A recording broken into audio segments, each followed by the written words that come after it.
اب ایک کہانی اور میں آپ کو سناؤں گا. وہ کہانی ہے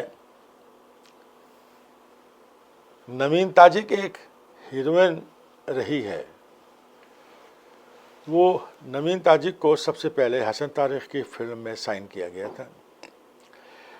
میں ایک بات بتاؤں کہ میں ایک دن حسن طارق کے سیٹ پہ گیا تو وہاں میں نے دیکھا نوین تاجی کو. میں دیکھتے ہی رہ گیا. اتنی خوبصورت, سانولی, بڑی بڑی آنکھیں. میرا دل چاہا دوبارہ پھر جاؤں. مجھے دوبارہ گیا مگر بچتا بچتا گیا, کیونکہ مجھے پتا تھا کہ حسن طارق بہت اچھا ڈائریکٹر ہے مگر بدتمیز بہت ہے.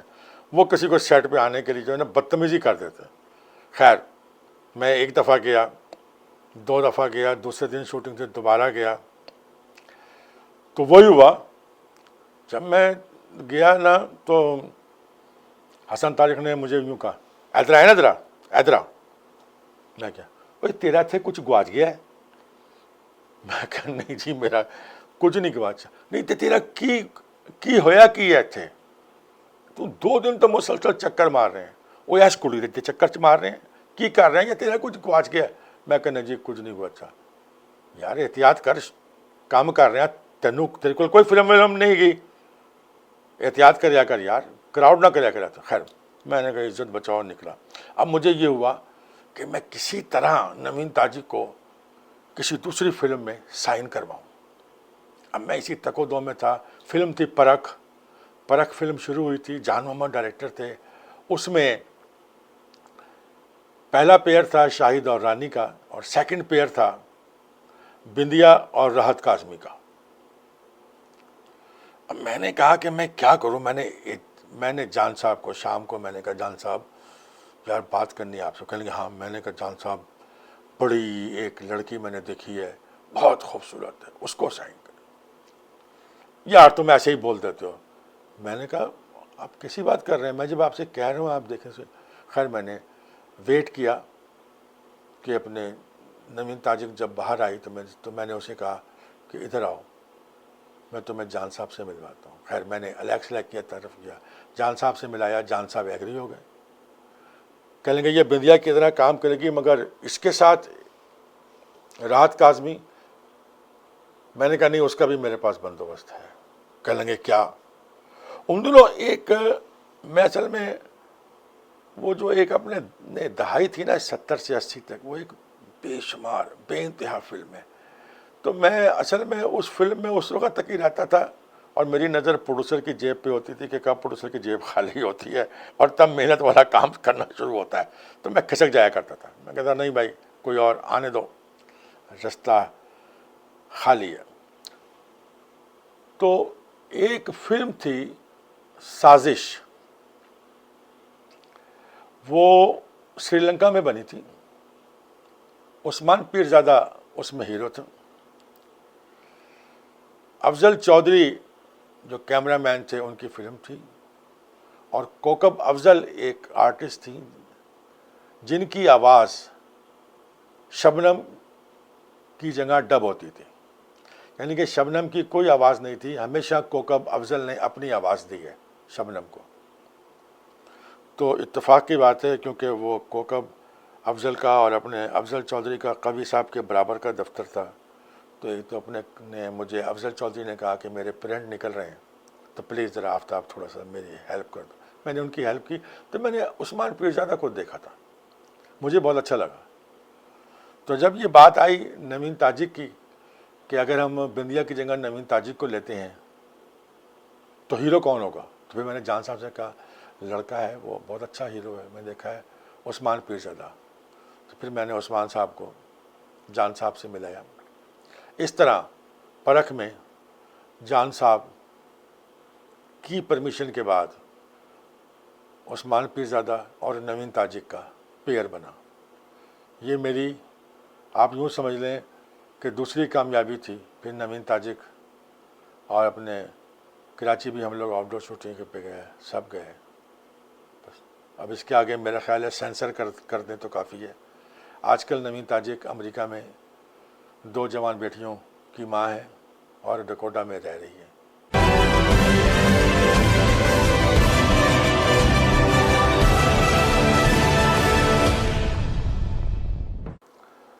پاکستان فلم انڈسٹری جہاں لوگوں کی زندگیاں بناتی ہے، وہاں کچھ ایسے واقعات بھی ہیں کہ جس کے تحت لوگوں کی زندگی اجیرن ہو جاتی ہے۔ بڑے بڑے اسٹار پلک جھپکتے میں کہیں کے نہیں رہتے، اور کوئی پیدل چل کے آتا ہے اور واپس گاڑی پہ جاتا ہے۔ میں جو کہانی آپ کو سنانے لگا ہوں، اس پر میرا بھی یقین نہیں تھا۔ میں بھی کبھی نہیں سوچ سکتا تھا کہ فلم انڈسٹری اتنی ظالم جگہ کا بھی نام ہے۔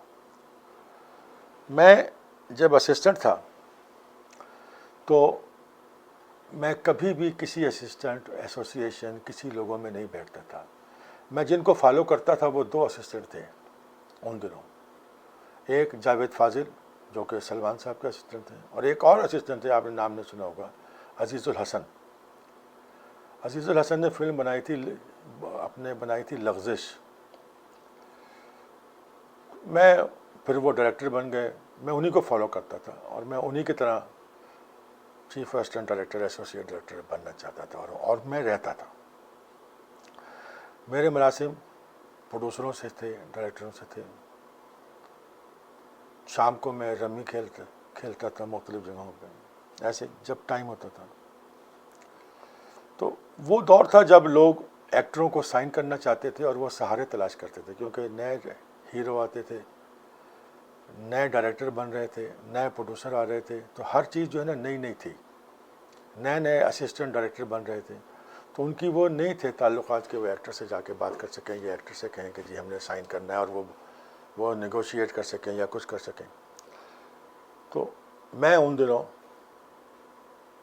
کیونکہ میرے تعلقات زیادہ تھے، میں لوگوں کو جانتا تھا، تو میں نے کافی ایکٹروں کو سائن کروایا۔ لازمی تھا، جب سائن کروایا تو فائدہ میرا بھی ہوا، میں اس سے انکار نہیں کروں گا۔ تو ایک دن میں ملک بلو کے کمرے میں ایونیو اسٹوڈیو میں بیٹھا ہوا تھا، تاش کھیل لیتے، تو وحید بھی تھے، وحید مراد بھی آ جایا کرتے تھے۔ وحید کی ایک عادت ہوتی تھی کہ وہ ہمیشہ 100 کے نوٹوں کی گڈی اس کی جیب میں ہوتی تھی فولڈ کی۔ تو اس نے جب گڈی نکالی تو 50 کے نوٹوں کی تھی۔ تو میں نے کان میں کہا، میں نے کہا وحید صاحب آج 100 کے بجائے 50 کی گڈی ہے۔ کہنے لگے یار آج پیسے کم تھے، 50 کے ہیں تو زیادہ لگیں گے۔ مجھے بڑا وہ ہوا، میں نے کہا دیکھو اتنا بڑا ہیرو، اتنا بڑا چاکلیٹ ہیرو آج 50 اور 100 کے فرق میں پڑا ہوا ہے۔ خیر، ابھی یہ باتیں چل ہی رہی تھیں کہ ایک صاحب آئے میرے پاس، وہاں پہ کہنے لگے ہم نے قوی کو سائن کرنا ہے۔ تو میں نے کہا ٹھیک ہے، قوی صاحب کو تم کل آ جانا، میں سائن کروا دوں گا۔ کیونکہ ہوتا تھا قوی صاحب کی، میں پروڈکشن میں کام کرتا تھا، تو یہ تھا کہ وہ میرے پاس آ جاتے تھے، وہ ان سے 5,000 کم لے لیتے تھے میرے کہنے پہ۔ تو جب یہ بات ہوئی تو ملک بلو نے ایک دم کہا کہ یار تو قوی دا دھیان کر رہے ہیں، کدی ساڈے ہیرو دا بھی دھیان کر۔ مطلب اس کی مراد وحید مراد تھی۔ تو وحید نے چھوٹتے کہا کہ بھئی یہ کیسے ہمارا دھیان کریں گے، یہ تو قوی صاحب کے ساتھ کام کرتے ہیں، تو یہ قوی کا ہی دھیان کریں گے نا۔ آپ یقین مانیے میرا دل ٹوٹ کے رہ گیا۔ میں نے کہا یا اللہ میاں، کیا یہ وقت بھی آنا تھا کہ وحید مراد جیسا ایکٹر، وحید مراد جیسا اداکار یہ بات کر رہا ہے؟ میں نے کہا نہیں، اور اسی ٹائم میں نے عہد کر لیا کہ نہیں، میں وحید کے لیے سر توڑ کوشش کروں گا، جس طرح بھی ہو سکا میں کروں گا، جو بھی ہو سکا میں کروں گا۔ میں نے لوگوں سے کہنا شروع کیا، لوگوں سے کرنا شروع کیا۔ یہ الگ بات ہے کہ میرے وحید صاحب کے ساتھ، کیونکہ ہم رمی ساتھ کھیلتے تھے، تو کئی دفعہ ہم لوگ ریس کورس بھی جاتے تھے، وہاں پہ بھی ملاقاتیں ہوتی تھیں۔ ویسے بھی فلم کوئی نہیں تھی اس ظالم انڈسٹری میں، وحید مراد جیسے چاکلیٹ ہیرو کے لیے فلم کوئی نہیں تھی۔ ہر آدمی مسکرا کے چلا جاتا تھا۔ میں نے دیکھا، کئی دفعہ دیکھا کہ وحید اسٹوڈیو میں آیا ہے، اور ایونیو اسٹوڈیو میں آیا ہے، اور سیدھا بلو کے اپنے کمرے میں آیا ہے کسی نے اس کو روک کے بات نہیں کی, کسی نے اس سے کچھ نہیں پوچھا, بلکہ جو ادھر ادھر پروڈیوسر دیکھے, میں نے کہا وہ کان دبا کے ادھر سے دوسری سائٹ پر نکل گئے. میں نے کہا یہ بھی وقت آتا ہے انسان پر, میری سمجھ سے باہر تھا. میں نے کتنے پروڈیوسروں سے بات کی, کتنے لوگوں سے بات کی. ایک عجیب واقعہ سناؤں کہ میں شباب صاحب کے اسٹوڈیو میں گیا تھا, سامنے سے شباب صاحب آ رہے تھے. میں نے شباب صاحب سے کہا, میں نے کہا شباب صاحب وحید کو سائن کریں. وہ میری شکل دیکھ رہے تھے, کہہ رہے تھے آفتاب تم کیا بات کر رہے ہو. پھر انہوں نے کہا مجھے پتہ ہے تم بہت جذباتی ہوئے اس وقت, مگر بیٹا وحید نہیں بکتا, جو ایکٹر بکتا ہے ہم اس کو لے کے فلم بناتے ہیں. خیر پھر بھی انہوں نے کہا اچھا دیکھو کوشش کروں گا. تو وہی بات آئی جب میں ایک دفعہ رانی بیگم کے لیے ان کے پاس گیا تو کٹ نہیں کر رہے تھے, تو میں نے ان سے کہا, میں نے کہا میں رانی بیگم کو تو کٹ نہیں ہونے دوں گا, مگر آپ نے مجھ سے ایک وعدہ کیا ہوا ہے وحید مراد کا. کہہ لیں گے ہاں اگر رانی بیگم کٹ نہیں ہوئی تو میں اس کے بارے میں بھی دیکھوں گا. خیر بہت کوشش کی مگر نہیں ہوا. آخر کو فلم پرکھ میں شاہد صاحب نے رانی بیگم کے ساتھ کام کرنے سے انکار کر دیا. اب پروڈیوسر اور ڈائریکٹر جان محمد کوئی بھی رانی کو کٹ کرنے کے لیے تیار نہیں تھا. شاہد صاحب کی طرف سے پوری طاقت لگی, کیونکہ شاہد صاحب جان محمد کی ہر فلم میں ہوتے تھے. شاہد نے بہت کوشش کی. شاہد صاحب نے یہ بھی کہا کہ میں بابرہ کو کروائی دیتا ہوں, بہت کم پیسوں میں بابرہ کو لے لوں, کیونکہ مجھے لگتا ہے کہ شاہد صاحب جو ہیں وہ وہی اپنے حسن طارق صاحب کے لگتا ہے بیٹے ٹائپ یا بیٹے بنے ہوئے, کیونکہ ہو سکتا ہے کسی دن حسن طارق نے شام کو 4 پیک پینے کے بعد کہہ دیا ہو تو مینو پیو سمجھنا تے رانی تیری کی لگی تے فلاں تے دماغا جد میں انہوں چھڑ دیتا تو دے نال کام کریں گا. شاہد صاحب نے کہہ دیا نہیں کراں گا, کیونکہ شاہد بھی تو ایک شاہد ہے نا, انہیں ہو سکتا ہے کہہ دیا میں نہیں کراں گا بس. تو شاہد صاحب نے بہت کوشش کی کہ رانی کٹ ہو جائے, بابرہ ہو جائے, فلاں ہو جائے, دھماکہ ہو جائے. آخر کو پرکھ کا سیٹ لگنا شروع ہو گیا. جب سیٹ لگنا شروع ہو گیا تو صبح کو شوٹنگ تھی, تو شاہد نے ان کے ان دنوں سیکٹری ہوتے تھے عباسی, ان کے ہاتھ 20,000 روپے جو ایڈوانس کے تھے وہ واپس کروا دیے. اب شام کو 4 بجے کا ٹائم, صبح انہیں نے سیٹ پہ آنا تھا, شوٹنگ ہونی تھی, اور پیسے ایڈوانس ہاتھ میں آ گیا. اب میں, جان محمد, خورشید اور AR ناصر جو کیمرہ مین تھے اس کو, ہم چاروں بیٹھے ہوئے تھے. ٹائم گزر رہا ہے. خیر سیٹنگ شروع ہو گئی. جب میں نے محسوس کیا کہ اب یہ محفل بیٹھی ہوئی اس حد پر پہنچ گئی ہے کہ جہاں چھوٹی موٹی ادھر ادھر کی چیزیں سر سے گزر جاتی ہیں, تو میں نے کہا آئیے. کہہ لیں گے کہاں, میں نے کہا بس اب آ جائیں, اللہ وارث ہے. میں سیدھا, ہم 4 آدمی, خورشید صاحب گاڑی چلا رہے, جان محمد آگے بیٹھے, میں اور اپنے AR ناصر پیچھے بیٹھے, سیدھے وحید مراد کے گھر. بیل دی, چوکیدار کی آواز آئی, کون ہے؟ میں نے کہا اپنے وحید سے کہو کہ اپنے وحید صاحب سے کہو آفتاب زیدی ہے. کہنے لگا صاحب سو رہے ہیں. میں چیخا, میں نے کہا وحید صاحب سے کہو آفتاب زیدی آیا ہے. سامنے اپنے وحید صاحب کا کمرہ تھا, انہیں نے آواز سن لی. انہوں نے کہا خان آفتاب کو بٹھاؤ اپنے لیونگ روم میں آ رہا ہوں. ہم چاروں لیونگ روم میں چلے گئے. یوں ایسا تھا کہ اپنے لیونگ روم تھا 4 اسٹیپ اوپر, بہترین وال پیپر, بلو رنگ کے اپنے کشن پڑے ہوئے, اور 3 اسٹیپ نیچے ڈائننگ ہال تھا, اور وہ ڈائننگ ہال سے وہ کمرہ وہ اپنے جو تھا دروازہ, وہاں پہ 3 یا 4 جو بھی اپنے بیڈ روم تھے وہ سیدھے, اور لاسٹ والا بیڈ روم وحید مراد کا تھا. وہ اپنے چادر سنبھالے ہوئے وہ آئے. جیسے ہی وہ آئے تو جان محمد کو دیکھ کے تو وحید کا تو منہ لال ہو گیا. میں نے کہا جان تم, مجھے کیا پتا تھا یہ کہانی کا, نہ جان محمد کو ہوش تھا اس ٹائم پہ یہ کیا کہانی ہے. کہانی یہ ہے کہ وحید مراد نے جان محمد کو کیمرہ مین بنایا, قمر زیدی صاحب کو کہہ کے جان محمد کو as a cameraman film دلوائی سالگرہ, جو 40% آؤٹ آف فوکس تھی. مگر جان محمد نے اس کا حق یہ ادا کیا کہ جب وہ پروڈیوسر بنا, جب وہ ڈائریکٹر بنا, تو کسی فلم میں وحید مراد کو نہیں لیا. ہر فلم میں شاہد, ہر فلم میں شاہد, ہر فلم میں شاہد. خیر میں ایک دم سے بھاپ گیا کہ کچھ گڑبڑ ہے. خیر آ کے بیٹھے. وحید نے جان محمد کو بالکل اگنور کیا میرے ساتھ. کہنے لگے ہاں آفتاب کیسے ہیں. میں نے خورشید صاحب کی طرف ہاتھ بڑھایا. خورشید صاحب نے 10,000 روپے میری ہتھیلی پر رکھے. میں نے وہ پیسے لیے اور میں نے وحید مراد کی ہتھیلی لے کے میں نے یوں رکھے اس کے اوپر, اور میں نے کہا 60,000 اور ٹوٹل 70,000 آپ پرکھ میں ایز اے ہیرو کام کر رہے ہیں, اور صبح شوٹنگ ہے, 9 بجے آپ نے 2 نمبر فلور پہ ایونیو پہنچ جانا.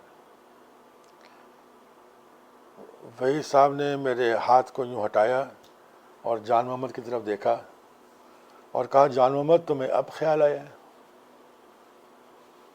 اور پھر ساتھ ہی کہنے لگے کہ جان محمد تمہیں میں آج ایک بات بتا رہا ہوں.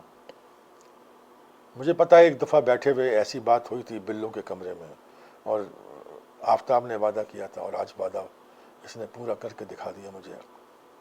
پوری فلم انڈسٹری کو یہ خیال نہیں ہوا کہ وحید مراد کے پاس کوئی فلم نہیں ہے. تمہیں بھی یہ خیال نہیں آیا کہ وحید مراد کے پاس کوئی فلم نہیں ہے. آج تمہیں خیال آیا تو میں تم سے ایک بات کہنا چاہ رہا ہوں کہ یہ میں فلم اس واسطے کر رہا ہوں کہ مجھے آفتاب اچھا لگتا ہے اور اس کی عزت مجھے عزیز ہے. جاؤ, آفتاب کی وجہ سے یہ میں نے فلم کی. میں نے کہا بھائی صاحب صبح کو 3 سوٹ اور یہ کچھ کپڑے لے کے آ جائیے گا. وحید صاحب نے وہی کیا. جب ہم نکلے تو چاروں حیران تھے کہ کیا ہوگا کیا ہوگا, مگر وحید مراد ہم سائن کر چکے تھے. صبح کو شاہد صاحب کے پاس کوئی, کیونکہ وہ ڈیٹ ہمارے پاس تھی, صبح کو 9 بجے کام شروع ہوا اور شام تک ہم نے 5 سین کر لیے تھے. اور شام کو وحید مراد صاحب کے گرد پروڈیوسروں کا جمگھٹا لگا, رانی بیگم کے ساتھ جمگھٹا لگا, کیونکہ یہ فلم ایک ٹرننگ پوائنٹ تھا پوری فلم انڈسٹری کے لیے کہ رانی سائن ہو چکی تھی, حسن طارق کی دیوار ٹوٹ چکی تھی, وحید مراد جیسا چاکلیٹ ہیرو جو گھر میں بیٹھا تھا اس کو فلم مل چکی تھی. میں خیر اپنے قوی صاحب کے دفتر میں, کیونکہ میں اپنے تھا وہیں پر ہی میرا اوڑھنا بچھونا تھا, تو میں نے شاور لیا, کپڑے وپڑے بدلے. اس کے بعد اتنے میں وحید صاحب کا ڈرائیور کوئی رات کو کوئی 10 بجے کے ٹائم پہ مجھے آیا, کہنے لگا وحید صاحب باہر بلا رہے ہیں. تو میں باہر گیا تو گاڑی میں بیٹھے تھے, تو ایک دم سے نیچے اترے, مجھے کندھے پہ ہاتھ رکھا, کہنے لگا آفتاب تھینک یو. میں نے کہا آپ کیسی بات کر رہے ہیں؟ کہہ رہے نہیں, تم نہیں سوچ سکتے تم نے کیا کیا, تمہیں پتہ نہیں ہے تم نے کیا کیا ہے, تم نہ سوچ سکتے ہو, بس تھینک یو میں کہہ رہا ہوں اور ایکسیپٹ, تھینک یو. میں نے کہا بھائی صاحب آپ ہیں کہ کیسی بات کر رہے ہیں. خیر اینی ہو چلے گئے. پرکھ کی شوٹنگ پر جب ہم کراچی گئے تو وحید صاحب نے مجھے کہا کہ آفتاب ایسا ہو سکتا ہے کہ کل صبح تم میری طرف آؤ. ان دنوں وحید صاحب طارق روڈ پہ رہتے تھے. میں نے کہا ہاں میں آؤں گا. تو مجھے نہیں پتا تھا کہ انہیں کیوں بلایا. جب میں گیا تو کہنے لگے آؤ ناشتہ کرتے ہیں. ناشتہ کیا تو مراد صاحب وحید صاحب کے فادر, ان سے میرا تعارف کرایا, اور مراد صاحب نے مجھے جن نظروں سے دیکھا مجھے لگا جیسے وہ لفظ تو کوئی نہیں استعمال کر رہے ہیں مگر ان کی آنکھیں سوائے تھینک یو کہ کچھ نہیں کہہ رہی, کچھ نہیں کہہ رہی. وہ جس طرح ان آنکھوں سے انہی نے آنکھوں میں میرا شکریہ ادا کیا. میں اس قابل نہیں تھا, میں نے کچھ نہیں کیا تھا. وحید مراد ایک چاکلیٹ ہیرو تھا, بڑا ہیرو تھا. میں نے تو صرف ایک چھوٹا سا یوں کیا تھا کہ سارے دروازے بند تھے تو میں نے ایک دروازہ کھول دیا. اور وہ مگر کیا کیا جائے, قسمت کہاں تک ساتھ دیتی ہے کہاں تک ساتھ نہیں دیتی. یہ 77 کی بات ہے, اور 83 میں وحید مراد اس دنیا سے چلے گئے, اور جس حال میں گئے ہیں اور جو کچھ ہوا ہے, بہت سی کہانیاں پیچھے ہیں. بہت سی باتیں مجھے پتہ ہیں، مگر صرف ایک بات کہوں گا کہ اگر فلمی دنیا نے وحید مراد کو اگنور کیا تھا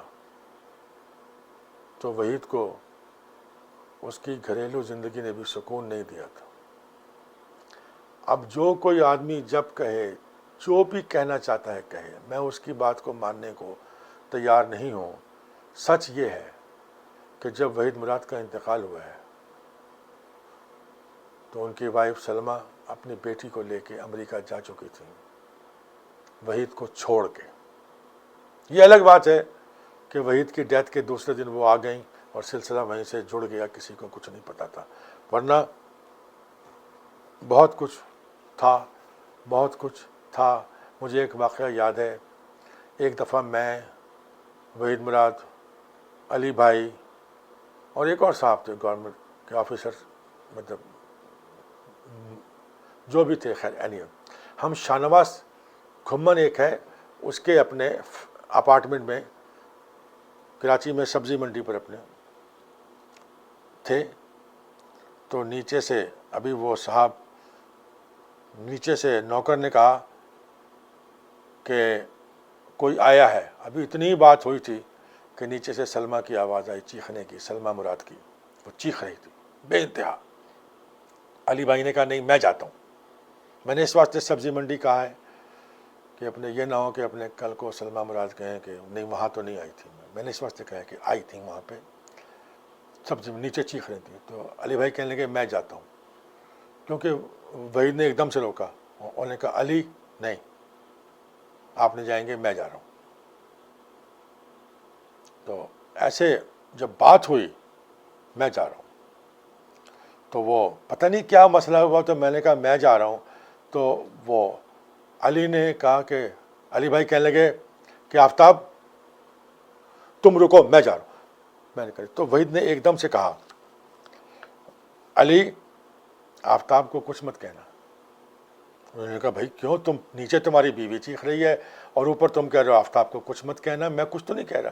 کہنے لگے نہیں علی تمہیں نہیں پتا آفتاب نے میرے لیے کیا کیا ہے، مجھے ایک دفعہ میری ماں نے پیدا کیا تھا اور دوبارہ پاکستان فلم انڈسٹری میں میں آفتاب کے ہاتھوں پیدا ہوں، میں کبھی اس کا احسان نہیں بھولوں گا۔ میں حیران و پریشان، میں نے کہا یا اللہ میاں وحید صاحب میں نے کیا کر دیا؟ کہنے لگے تمہیں نہیں پتا تم نے کیا کیا ہے۔ تو علی بھائی نے فٹ کہا آفتاب یہ تو ہے، خیر اینی ہو۔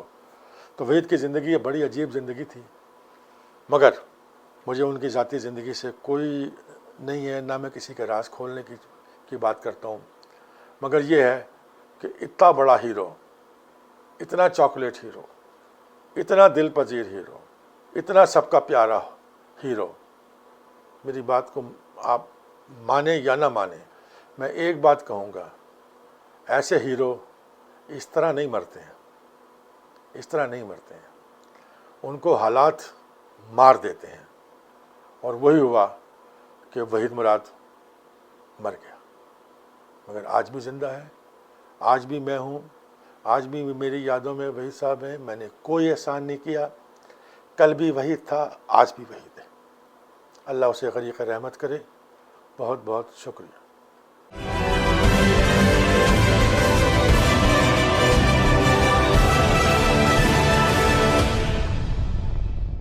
پاکستان فلم انڈسٹری میں بعض واقعات ایسے ہوتے ہیں جن کا فلم بینوں کو یا ایک آدمی کو پتہ نہیں چلتا کہ اس کے پیچھے کیا کچھ تھا۔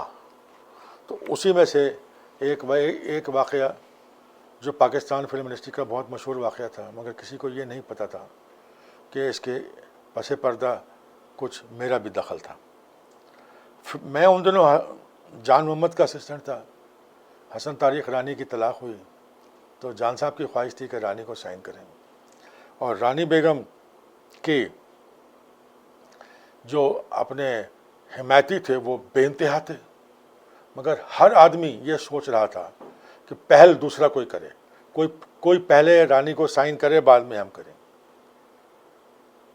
جان محمد کے سامنے بات ہوئی، جان محمد صاحب کو پتہ تھا کہ میں رانی بیگم کو جانتا ہوں، انہوں نے مجھ سے کہا، میں نے رانی بیگم سے کانٹیکٹ کیا اور ان کو پرکھ فلم سائن کروا دی، سائن ہو گئی، مگر اس کے بعد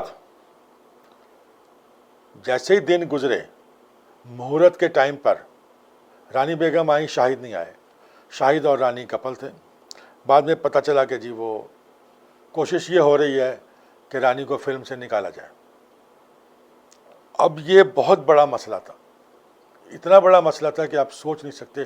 پوری فلم انڈسٹری اس بات کو سوچ رہی تھی کہ کسی طرح پرکھ میں سے رانی کٹ نہ ہو، کیونکہ سب چاہتے تھے رانی کو سائن کرنا، اور سب کی نظریں پرکھ پہ تھیں کہ اگر پرکھ میں سے رانی کٹ نہیں ہوئی تو ہم یہ کہیں گے کہ جی پہلی فلم رانی کی طلاق کے بعد پرکھ ہے، ہماری نہیں. خیر، قصہ کتا بڑا مسئلہ بنتا رہا. بار بار لوگوں کے میسیجز آتے رہے. شاہد صاحب نے فلم میں کام کرنے سے انکار کر دیا. سارے کچھ لمحات. ایک دن سیتا مریم مارگریٹ کا ایک گانا ریکارڈ ہو رہا تھا اس میں باری اسٹوڈیو میں، تو مجھے رانی بیگم نے بلایا اور رانی نے کہا کہ میں گیا تو میناز کی آواز میں گانا تھا سنگر روم میں، اور رانی بیگم کے کچھ اپنے ڈائلاگ تھے گانے کے ساتھ. تو میں گیا تو اشارے سے وہ اپنے ریہرسل کر رہی تھی. جو میں کیا، میں صوفے پہ بیٹھ گیا. آپ یقین مانیں گے، آپ آدمی سوچ بھی نہیں سکتا کہ فلمی دنیا کیا دنیا ہے. رانی بیگم نے ریہرسل ختم کی، میں صوفے پہ بیٹھا تھا، ایک دم زمین پہ بیٹھ گئی اور دونوں ہاتھ میرے گھٹنے پہ. آفتاب تینوں رب دا واسطہ ہے، مینوں کٹ نہ ہون دیں. اور اے جڑا گنجا ہے نا، اے میری جان دا ویری ہے. اے گنجا کالا میاں زود حسن تاریخ کو توبہ توبہ. میں نے کہا رانی بیگم کیا ہو گیا آپ کو اتنی برا؟ مجھے کہیں گے تینوں نہیں پتہ ہے کتنا برا ہے، تینوں نہیں پتہ ہے کتنا برا ہے، مینوں کٹ نہ ہون دیں. اور میرے گھٹنوں سے وہ ہاتھ نہیں ہٹا. میں نے ہاتھ ہٹایا. میں نے کہا رانی پلیز پلیز پلیز، ایسا نہیں ہوگا، آپ فکر نہ کریں، میں ایسا نہیں ہونے دوں گا، میں پوری کوشش کروں گا. اب بات ختم ہوئی. میں نے کہا نہیں ایسا نہیں ہوگا. نہیں ہوئی وہی بات. میں ایک دفعہ ایک ڈیٹ کے لیے شباب صاحب کے پاس گیا. تمنا کی ڈیٹ چاہیے تھی. تو مجھے کیا پتا کہ میں اتنا مشہور ہو چکا ہوں. تو وہ چپڑاسی نے کہا کہ شباب صاحب بلا رہے ہیں اندر. تو میں نے کہا مجھے ڈیٹ چاہیے. میں جب گیا تو شباب صاحب کہنے لگے آفتاب. میں نے کہا جی. کہنے لگے بیٹا رانی کو کٹ نہیں ہونے دینا. میں نے کہا شباب صاحب آپ کو کیسے معلوم ہوا؟ کہنے لگے یہ اسٹوڈیو میں ہم لوگ کیا ہے، یہ اپنے فلمی دنیا ہے، ہر ایک کو پتہ ہے کہ اس وقت تم سب سے بڑا مہرا ہو رانی کے کٹ اور نہ کٹ ہونے میں. میں نے کہا اچھا. تو اپنے شباب صاحب نے یوں ہاتھ کیے. شباب صاحب کی ایک عادت تھی کہ ان کا جو اسکرپٹ ہے نا وہ ایک رجسٹر میں ہوتا تھا. تو انہیں 2 رجسٹر دکھائے کہ دیکھو یہ 2 کہانیاں لکھی رکھی ہیں، اس کے اندر میں رانی کو سائن کرنا چاہتا ہوں ان دونوں کہانیوں میں، پلیز رانی کو کٹ مت ہونے دینا. میں نے کہا شباب صاحب نہیں، میں کٹ نہیں ہونے دوں گا انشاءاللہ، میری اپنی ہمت، مگر میں تو ایک اسسٹنٹ ہوں. کہنے لگے ہاں مجھے پتہ ہے، مگر تم صرف اسسٹنٹ نہیں ہو، تم اس وقت پوری انڈسٹری کو موڑ کر رکھ دو گے اگر رانی کٹ نہیں ہوئی. تو دوستو وہی ہوا کہ میں نے رانی کو کٹ نہیں ہونے دیا، مگر رانی کو بھی اس کی قیمت ادا کرنی پڑی. جب رانی کو میں نے کہا کہ کٹ نہیں ہوگی، اور جب جان محمد اور پروڈیوسر اس بات پہ ایگری ہو گئے کہ رانی کو کٹ نہیں کریں گے تو ہمیں نقصان ہوگا، تو میں نے رانی سے بات کی. تو رانی نے کہا تم ان کو لے کے آؤ، میں بات کرتی ہوں. تو میں جان محمد اور اپنے اس کے پروڈیوسر خورشید صاحب رانی بیگم کے گھر گئے. رانی بیگم نے کہا کہ اگر آپ کی یہی ضد ہے تو میں آپ لوگوں کو آفتاب کے سر کے صدقے 20,000 چھوڑتی ہوں. میں بھی حیران ہوا. میں نے کہا میرے سر کا صدقہ؟ کہیں گے نہیں تو بہت محنت کی تھی ہے آفتاب، تو بہت محنت کی تھی.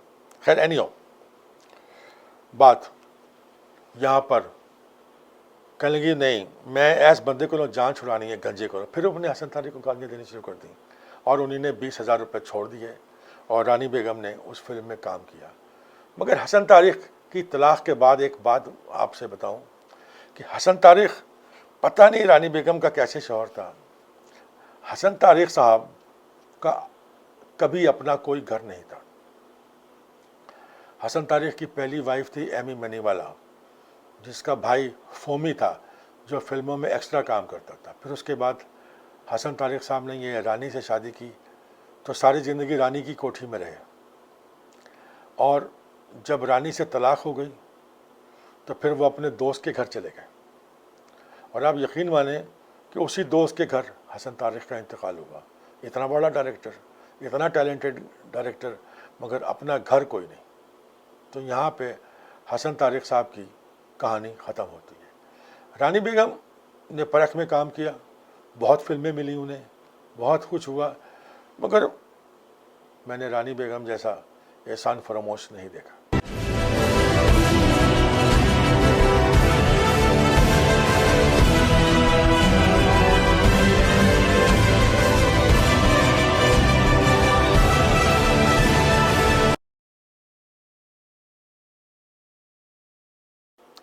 آج آپ کو ایک اور جو واقعہ سناؤں گا وہ یہ ہے, اسٹوڈیو مالکان کے بچے. پاکستان فلم انڈسٹری میں 3 اسٹوڈیو بڑے مشہور رہے ہیں. شاہ نور اسٹوڈیو, جس کے مالک شوکت حسین رضوی اور نور جہاں. باری اسٹوڈیو, جس کا مالک باری ملک. ایونیو اسٹوڈیو, جس کے مالک آغا جی گل. شباب اسٹوڈیو, جس کے مالک شباب کرانی. حالانکہ اس میں اے ایم اسٹوڈیو بھی ہے جس کے مالک اشفاق ملک ہیں. سینٹرل اسٹوڈیو بھی تھا جس کے مالک فرید احمد تھے. خیر اینیو, شاہ نور اسٹوڈیو شوکت صاحب کے بچوں نے اپنے ماں اور باپ کی میراث کو, اپنے ماں اور باپ کی جائیداد کو اور اپنے ماں اور باپ کی ریپوٹیشن کو آگے نہیں بڑھایا, کوئی قدر نہیں کی.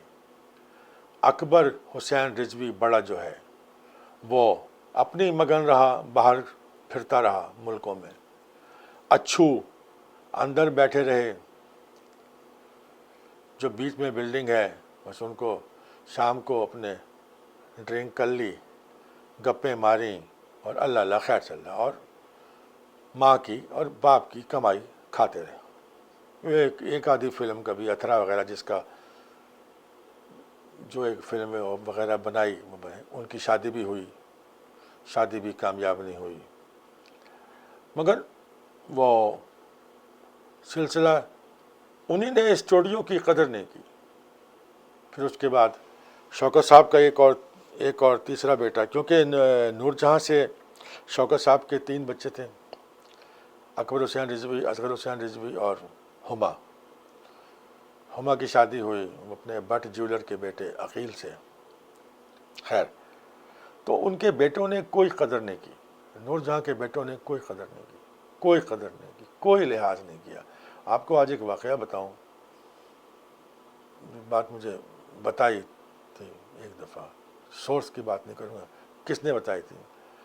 نور جہاں نے ایک دفعہ ان کو 25 لاکھ روپے دیے, 25 وہ اکو کو اور 25 اچھو کو. 6 مہینے کے بعد, 7 مہینے کے بعد, ماں ہوتی ہے نا, ماں کراچی آ گئی تھی. ماں نے فون کیا اکو کو, اکو کدی شکل ہی وکھا جا, بیٹا کبھی شکل دکھا دے. انہوں نے کہا ماں پیسے نہیں ہیں. انہوں نے کہا بیٹا میں نے 25 لاکھ تجھے دیے تھے. ماں اب تو پیسوں کا تانا دے گی ہمیں. نور جہاں کا دل ٹوٹ گیا. انہوں نے کہا چلو کوئی بات. تو وہ اولادیں, ایسی اولادیں ان کے ساتھ. مگر میری ملاقات نور جہاں کے ساتھ رہی, مگر اکو کی وجہ سے. نور جہاں اپنے بچوں سے بہت وہ تھے. یہی حال ہوا شوکت صاحب کا, کہ شوکت صاحب کے اسٹوڈیو کو کسی نے نہیں سنبھالا. پھر جو ان کا چھوٹا بیٹا ہے شہنشاہ رضوی, جو کہ یاسمین سے ہے, جس کی ماں یاسمین ہے, اس نے میں نے سنا ہے کہ آج کل سنبھالا ہوا ہے. ورنہ اصغر اور اکبر نے تو شاہ نور اسٹوڈیو کی